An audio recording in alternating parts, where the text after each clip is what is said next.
Good morning guys, welcome है आप सभी का स्टडी सर्विस के ऑनलाइन क्लास में। तो आज जो है हम अपना mock test, second mock test कर रहे हैं वेस्टर्न थॉट के रिगार्डिंग। अगर आपका भी हिमाचल प्रदेश सेट का एग्जाम है या फिर यूजीसी नेट का एग्जाम है तो ये मॉक टेस्ट जो है आपके लिए बहुत ही इंपॉर्टेंट है। अगर आप हैं पॉलिटिकल साइंस के स्टूडेंट और पेपर 2 में आपने पॉलिटिकल साइंस चूज किया है, उसी का एक सब्जेक्ट है वेस्टर्न थॉट, जिसमें हम थिंकर्स को डिस्कस करते हैं। तो हमने जो है प्रीवियस मॉक टेस्ट के अंदर जो है काफी क्वेश्चन डिस्कस किए थे और अब जो है नेक्स्ट क्वेश्चंस देखेंगे कि कैसे क्वेश्चन बन सकते हैं और किस टाइप के क्वेश्चन हमारे से पूछे जाते हैं, क्या क्या इंपॉर्टेंट क्वेश्चन रह सकते हैं। जो भी आपने जितने भी थिंकर पढ़े, चाहे आपने प्लेटो पढ़ा हो, एरिस्टोटल पढ़ा हो, रूसो पढ़ा हो, होब्स पढ़ा हो, लॉक पढ़ा हो, या आपने बेंथम पढ़ा हो, या फिर आपने जो है आपने कार्ल मार्क्स पढ़ा हो, माओ पढ़ा हो, है ना। तो आपने सारे के सारे थिंकर पढ़ रखे हैं। साथ ही साथ में मैं आपको बता दूं कि क्लास स्टार्ट करूं इससे पहले मैं बता दूं कि अगर आपका हिमाचल प्रदेश सेट 2026 का एग्जाम है, जो संडे को एग्जाम है भी आपका, तो उसके लिए अगर पेपर 1 के लिए अगर आप टेस्ट सीरीज लेना चाहते हैं तो हमारी टेस्ट सीरीज आप ले सकते हैं और अपनी जो है टेस्ट सीरीज लगा करके अपनी प्रेपरेशन को चेक कर सकते हैं। तो इसके लिए आपको क्या करना होगा, सबसे पहले आपने ये व्हाट्सएप नंबर है हमारा, यही कॉलिंग नंबर है 7591046600।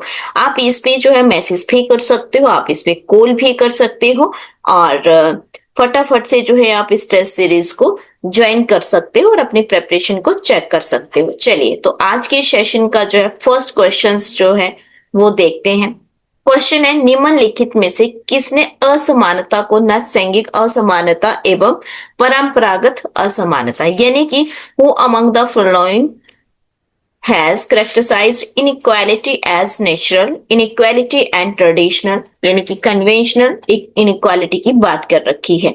तो अगर हम यहाँ पे देखें तो एक दो क्वेश्चन मैंने पिछले कल आपको लास्ट क्वेश्चन जो है उसका आंसर नहीं बताया था और कहा था कि कमेंट में आपने कमेंट करना। तो कुछ बच्चों ने कमेंट किया भी और जिन्होंने नहीं किया मैं अभी बता देती हूँ इसका क्या आंसर है। साथ ही साथ में डेली जब भी मॉक टेस्ट होता है, लास्ट का जो क्वेश्चन होगा वो आपके लिए छोड़ा जाता है कि आप हमें जो है कमेंट करके बताएं, ताकि मुझे भी आइडिया लगता है कि आप लोगों ने लास्ट तक क्लास को देखा या नहीं देखा। तो यहाँ पे राइट आंसर आपका जे रूसो है। इनकी जो है बुक है रूसो की अपनी, discourse on the origin and bases of inequality among, 1775 में लिखी। तो उसमें उन्होंने इनइक्वालिटी को 2 पार्ट्स में डिवाइड किया था, ठीक है। एक नेचुरल एंड दूसरी जो है, अगर हम यहाँ पे बात करें तो सेकंड जो है वो ट्रेडिशनल मॉरल या फिर पॉलिटिकल इनइक्वालिटी। तो 2 पार्ट में इन्होंने डिवाइड कर रखा। तो ऑप्शन नंबर सी जो है वो यहाँ पे आपका सही आंसर हो जाएगा। नेक्स्ट देखते हैं, सेकंड क्वेश्चन है, who among the following wrote the essay title a discourse on the moral effect of the art and sciences. तो देखो, डिस्कोर्स से जब भी कोई बुक है यहाँ पे, तो डिस्कोर्स से जो बुक है उनका नाम आपका रूसो ही है, रूसो ने ही लिख रखी है। Option number D is your right answer. तो रूसो का लिखा गया ये पहला ऐसे था जो 1750 में था और उन्होंने जो है जैसे ही ये लिखा तो ये बहुत ज्यादा फेमस हुआ था और इन्होंने जो है इसमें ये रीजन दिया था, ये लॉजिक दिया था कि जो भी आर्ट है एंड जो साइंस है, दोनों की डेवलपमेंट जो है वो कहीं ना कहीं ह्यूमन मोरल की प्योरिटी को या फिर प्योरीफाइड को करने के बजाय जो है उसको क्या कर दिया गया है, उसको करप्ट कर दिया गया है। तो वो बात यहाँ पे कर रखी है, तो जे और रूसो ने बता रखा है। चलिए नेक्स्ट देखते हैं। नेक्स्ट क्वेश्चन है, black skin and white mask. मुझे लग रहा है ये क्वेश्चन हमने पिछले कल भी डिस्कस किया था। तो फ्रैंक फेनन है आपके, ओ सॉरी फ्रैंक फेनन कह रही हूँ, फ्रांच फेनन है आपके। फ्रांटिस फेनन ने जो है ये बात कर रखी थी, इन्होंने अपनी बुक लिखी है 1952 में, जिसमें इन्होंने जो है बता रखा था कॉलोनियलिज्म के बारे में बात कर रखी है, यानी कि उपनिवेशवाद के बारे में जो है इन्होंने बात कर रखी है। तो कॉलोनियलिज्म की अगर बात करें तो इन्होंने कहा कि किस तरह से जैसे ब्रिटिशर भी इंडिया में आकर के राज उन्होंने किया है, भारत को उपनिवेश बनाया था। तो इन्होंने वही बताया कि एक जो ब्लैक स्किन वाले लोग हैं और जो व्हाइट स्किन वाले हैं, व्हाइट स्किन वाले कैसे ब्लैक स्किन पे माइंड में ये बिठा दिया है कि वो ब्लैक स्किन वाले हैं, ठीक है। और उसकी वजह से क्या हो जाता है, कहीं ना कहीं जो है इफेक्ट पड़ता है उस चीज का। तो आज तक हम जो है हमारे साइकोलॉजिकल तरीके से उस चीज ने हमें जकड़ रखा है ना, तो हमने पूरा क्लास के अंदर टॉपिक किया था अपना ये। चलो नेक्स्ट देखते हैं। Who among the following provide the concept of fiduciary trust, यानी कि फ्यूडिशरी की अगर बात करें यहाँ पे, तो ये कॉन्सेप्ट जो है फ्यूडिशरी, ये किसके द्वारा दिया गया, किसने बात कर रखी है इस कॉन्सेप्ट की, तो इसकी बात कर रखी है लॉक ने। ऑप्शन नंबर बी सही रहेगा। इनकी जो है, इन्होंने अपनी बुक का नाम था two treatises of government, two treatises of government में इन्होंने सरकार को या गवर्नमेंट को एक फ्यूडिशरी ट्रस्ट यानी कि विश्वास आश्रित न्याय बोल देते हैं हिंदी में, क्या बोल देते हैं, विश्वास आश्रित न्याय, ठीक है। तो माना था गवर्नमेंट को, क्योंकि इनके अकॉर्डिंग जो गवर्नमेंट है वो जनता के राइट्स, जैसे लाइफ राइट है या लाइफ का है या फिर प्रॉपर्टी का है या फिर फ्रीडम का है, उसकी जो प्रोटेक्शन करने में जो है कहते कामयाब नहीं रहती है। तो जनता उसे बदलने का, जनता के पास क्या होता है, जब हम हमारे अधिकारों पे जो है गवर्नमेंट खरा ना उतरे तो हम क्या कर देते हैं, गवर्नमेंट को चेंज कर सकते हैं। तो वही इन्होंने कह रखा है, तो लोग के द्वारा दिया गया है। नेक्स्ट देखते हैं। कार्ल पॉपर है। Whose historicism has Karl Popper criticised, तो कार्ल पॉपर ने किसकी ऐतिहासिकता की आलोचना की है, प्लेटो और एरिस्टोटल, प्लेटो और हीगल, प्लेटो एंड मैकियावेली या प्लेटो एंड मार्क्स। तो यहाँ पे उन्होंने प्लेटो एंड हीगल की जो है, ऑप्शन नंबर बी जो है वो राइट है। अगर हम इनकी बात करें तो इन्होंने, अगर कार्ल पॉपर की बात करें तो उनकी बुक है the open society and it's enemy, the open society and it's enemies. और ये किताब जो है 1945 में आई थी। तो इसमें काफी ज्यादा जो है हिस्टोरिज्म यानी कि ऐतिहासिकता की आलोचना की गई है। उन्होंने कहा कि प्लेटो और हीगल, प्लेटो, हीगल और मार्क्स को कहीं ना कहीं मुक्त समाज के दुश्मन बता रखा है। मुक्त समाज का दुश्मन का मतलब है कि उन्होंने जो है open society, enemies of the open society बता रखा है। तो option number B right answer है। नेक्स्ट देखते हैं। अगर आपने अभी तक टेस्ट सीरीज नहीं ली है पेपर 1 के रिगार्डिंग, तो स्टडी सर्विस में आप टेस्ट सीरीज ज्वाइन कर सकते हैं, जिसमें आपको लाइव टेस्ट सीरीज के साथ साथ जो आपको इसकी पीडीएफ भी मिल जाती है। तो ये स्टडी सर्विस का नंबर है 7591046600। आप संपर्क कर सकते हैं, बहुत ही कम कॉस्ट में जो है आपको ये टेस्ट सीरीज जो है वो मिल जाएगी। नेक्स्ट क्वेश्चन है, इमाइल का लेखक कौन है, who is the author of Emile, Hobbes, Locke, Rousseau और प्लेटो। तो इमाइल जो है, इमाइल और ओन एजुकेशन, इमाइल और ऑन एजुकेशन, ये किसने लिख रखी है, ये लिख रखी है आपकी रूसो ने। ऑप्शन नंबर सी जो है वो राइट आंसर है। तो 1762 में लिखा गया था। और इसमें जो है कहीं ना कहीं एक बहुत ही ज्यादा फेमस बुक है रूसो की। और इसमें उन्होंने क्या कहा, इन्होंने नेचर ऑफ एजुकेशन को relationship between the individual and society बताया है, यानी कि किस तरह से शिक्षा का जो संबंध रहता है व्यक्ति और समाज के बीच में, किस तरह का संबंध रहता है, यानी कि वो कैसा होता है, प्रकृति पर आधारित होता है, नेचर पे। तो ऑप्शन नंबर सी जो है राइट आंसर है। नेक्स्ट देखते हैं। नेक्स्ट क्वेश्चन है, सभी राजनीतिक शक्ति बंदूक की नली से निकलते हैं। अभी हमने जब कॉन्सेप्ट किया था ना, तो हमने ये स्टेटमेंट लिखी थी, political powers grow out of the banner of gun, who statement is this. तो स्टालिन ने, माओ ने, मैकियावेली ने, हॉब्स ने। तो किसने इस स्टेटमेंट को दे रखा है, तो ये दे रखी माओ से तुंग ने। ऑप्शन नंबर बी जो है वो आपका बिल्कुल सही है। तो ये जो है चीनी कम्युनिस्ट नेता है। 1938 में जो है इन्होंने अपने युद्ध संबंधी भाषण दिए थे, जिसमें उन्होंने इस स्टेटमेंट को यूज किया था। Option number B. Next next देखते हैं कि निम्नलिखित में से कौन सी पुस्तक कन्फ्यूशियस द्वारा नहीं लिखी गई, book of changes, book of animal, book of song या book of summer and winter. तो यहाँ पे कौन सी नहीं लिखी गई है? तो बुक ऑफ एनिमल भी नहीं लिखी है और book of summer and winter भी नहीं लिखी है। तो 2 और 4, ऑप्शन नंबर बी जो है वो कन्फ्यूजेस ने नहीं लिखी है, बुक ऑफ चेंज लिखी है और बुक ऑफ सॉन्ग्स लिखी है। नेक्स्ट देखते हैं। जॉन रॉल्स निम्नलिखित में से किसमें विश्वास रखते थे? John Rawls believed in which of the following?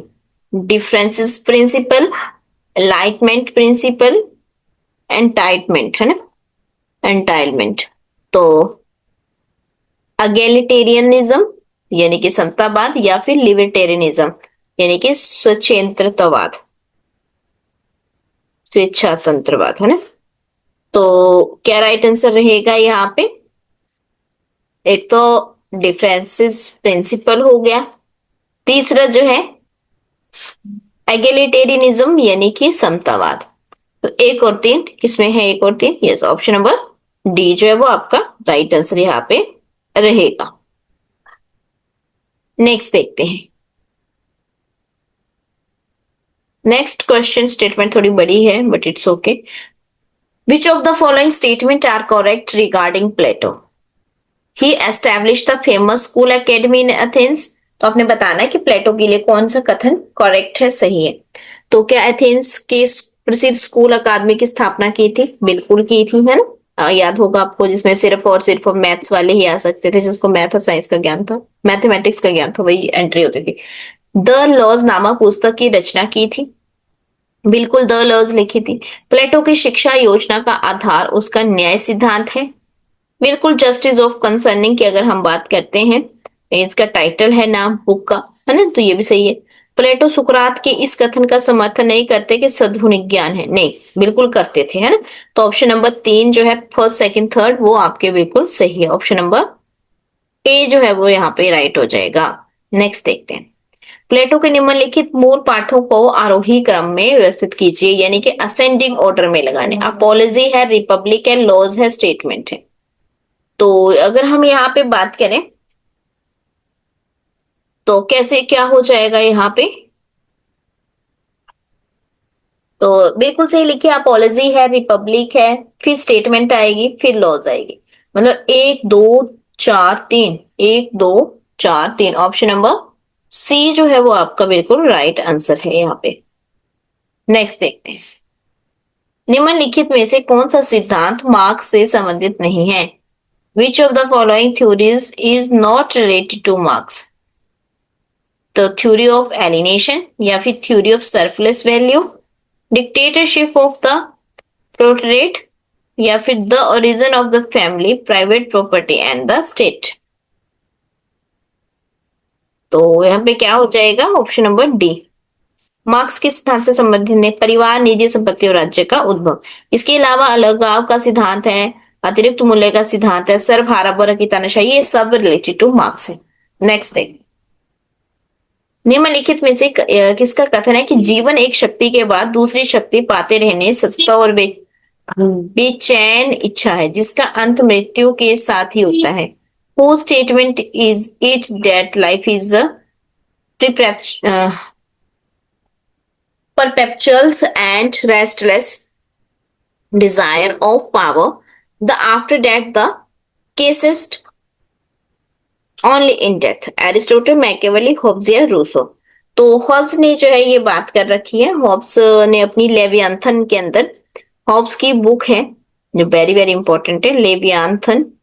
लेवियांथन जो है 1651 के अंदर जो है ये लिखी गई थी और इसमें जो है उन्होंने मानव के स्वभाव के बारे में बात की है। चैप्टर नंबर 11 में बताया है कि वो जो इंसान है या मनुष्य है वो लगातार बेचैन रूप से शक्ति प्राप्त करने की इच्छा उसकी रहती है जो केवल मृत्यु के साथ ही उसका अंत होता। तो ऑप्शन नंबर सी।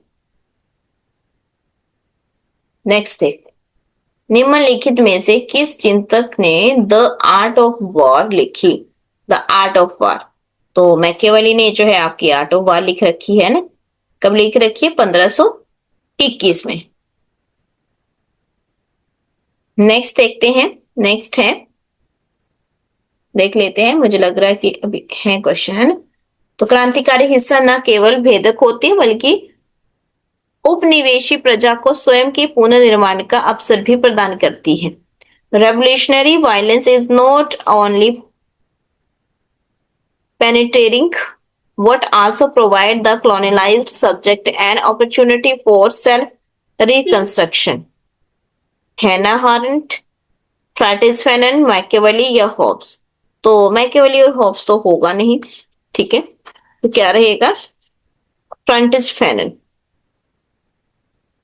तो उनकी बुक है the wrist of the earth, जो 1661 में लिखी, तो उसमें ऑन वायलेंस के बारे में बात की गई है।